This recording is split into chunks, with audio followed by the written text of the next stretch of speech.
Beep beep, what is up ninjas? My name is Samworld and today we're gonna discuss how to not have your remixes get taken down by SoundCloud. Now, before we get started with this video, I have to thank the sponsors for this video and where this, idea came from, because I actually got it from one of the communities inside Amino, which is an amazing place. If you're an aspiring producer, you can go there, share your work, and connect with other like-minded individuals. They're also going to have really cool things like public chat rooms for producers to talk. You get to connect instantly. They're also going to have featured posts that I really like. For instance, this is one of my favorite ones that I saw today, which was about writer's block. And we all know how writer's block works. And I think the post, the person that created this post pretty much know the hands-on. I could relate a lot, and I definitely encourage you guys to check it out. It was actually a well worth read, and if you guys like it, make sure to hit like on that post as well. It's definitely a cool app to have because let's say you're bored somewhere in public, you can pop open the app and just start connecting with other producers in your spare time, maybe reading some posts so you can improve on your production or on your behaviors as a producer. With that being said, you guys can follow me on there. My name on there is Frankie Evo, and it's gonna look like this, and that's my profile picture. Make sure to follow me on there, guys. I'll be doing a couple of posts now and then there, and definitely involve myself in that community, and I hope that you guys enjoy the rest of this video. Now, remixes are a great way for producers to kind of get a little bit of exposure because you're kind of clickbaiting in a way like I do here on YouTube. Someone is more likely to find your music if they see that you remixed one of their favorite artists. Maybe that person likes the original song, but it's too slow for them, so then they go find a remix for it to use at the gym. Fuck you, drug addicted motherfucker.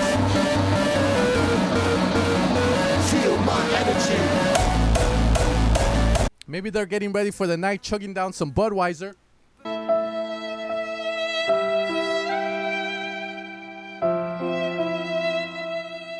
And guess what? They're probably going to look for a lit version of the original song, like maybe Selena Gomez or something, and yours might pop up on SoundCloud. Now, the problem is that a lot of people have been doing this to gain a little bit of exposure, but the problem is that SoundCloud takes your music down. So how do we prevent that? Well, I've asked a couple of the people that follow this channel that are pretty decently big. They've done remixes and they've gotten thousands of views from them, and they haven't taken them down. And how did they do this? Well, today I'm going to give you guys these tips to help you prevent your remixes from being taken down. So if you guys are ready, let's begin. The first tip is actually the worst one because you're going to do this obnoxious little silence that I think might drive off a couple of people, but if they wait long enough, they will be greeted by your majestic remix. Yeah. Tip number one, leave 30 to 60 seconds of your intro blank. That way you kind of fool the SoundCloud censors. Now, this is one that a lot of people do, and if you go on SoundCloud, you can find a lot of songs that don't have an intro, like 30-second intro when it comes to remixes. It's also happened in the feedback stream where I see, why did you leave this 30-second intro, man? Is it part of the song? Technically, that's supposed to help against the SoundCloud scanner, and it helps in not getting your track taken down. So that's one tip that I can give you guys, and that's going to be to add that. However, there are other alternatives that you guys can kind of play around with. Tip number two, guys, is going to be to not put bootleg on the title. That's like the biggest giveaway that it's not an official remix or a proper remix, because the moment that you put bootleg, you're pretty much stating that you just got the master of the song without permission and you remixed it yourself. So don't put bootleg. Tip number three, guys, is going to be to view the remix as you just sampling the song. You can still call it a remix without using bootleg, but sampling the song in very unique ways is the way to go about this. Don't just get the breakdown of another song,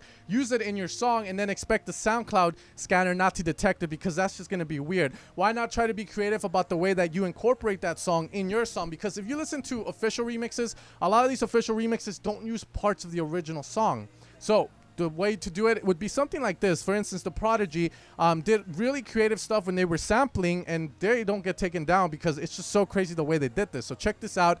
Really cool little snippets of a video that I really enjoy by The Prodigy. Should give you a couple ideas on how to approach these remixes besides using the master stem, which is the stem you buy, the MP3 version of it. So again, guys, if you're going to be doing this, remember, be creative about it and don't try and use too much of the master of the song. Listen here.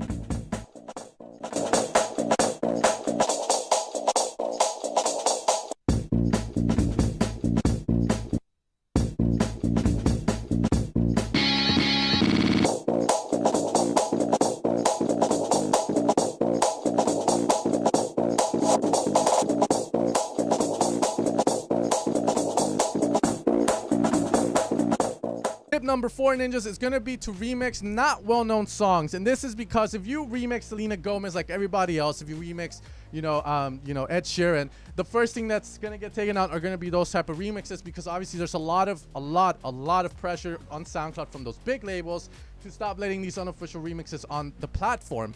Now, we'll be talking about a little bit of good news after the next tip, which is the last tip, which leaves us on to tip number 5. And finally, guys, the last tip I have to give you guys, and that's tip number 5, is to not use more than 8 bars of the song that you are remixing, because this is just a huge fucking red flag. Obviously, again, be very creative about it. If you can find the acapella, find the acapella, because that's going to be, you can get the acapella, pitch it down, pitch it up, change the tonality on it to trick the SoundCloud censors.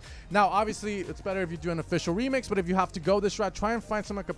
Here are a couple of good YouTube channels that you can check out. MS Acapella always has amazing acapellas. I've used a couple of them, pitch them down, and SoundCloud never detects them, because again, we have to build a new song out of it. If you're using the master of a song that was released, obviously that's going to be red flags instantly. So be careful with this, but I hope these 5 tips help you out. And finally, guys, the last thing I want to talk about in this video, it's going to be the new deal Sony is doing. Now, this deal is going to revolve around letting unofficial remixes stay up, but there is going to be a catch, and that is going to be that Sony is going to be able to make money off the unofficial remixes that you are making. Take it similar to YouTube. If you upload a video with one of Sony's songs, let's say, then they're going to take most of your money made from a certain video. Same thing's going to happen here with the unofficial remixes. But if you ask me, this is a better trade-off, because you're using one of their songs that was released to kind of give yourself more exposure. And I think Sony understands that. They also understand that you're offering some sort of kind of revival to some of their old songs. For instance, you're remixing some of the 80s songs that they've released, then obviously it's good for them, because these songs might get revived. Let's say your remix goes fucking big, then it's only good news for them, because they're gonna make more money and you're gonna get more exposure. So what do you guys think about that news? I hope that you guys enjoyed this video. Again, thanks to Amino for sponsoring this video. Make sure to go download the app, guys, and be a part of that community. Make sure to go download the app, guys, and be a part of the community. I hope to see you guys there, and I hope you guys have an amazing day. Let me know in the comments below what you think about, SoundCloud remixes, unofficial remixes. Do you guys do them? Do they bring in a lot of views? Let me know, and I'll talk to you guys later. Take care, ninjas, and have an amazing day. Woo!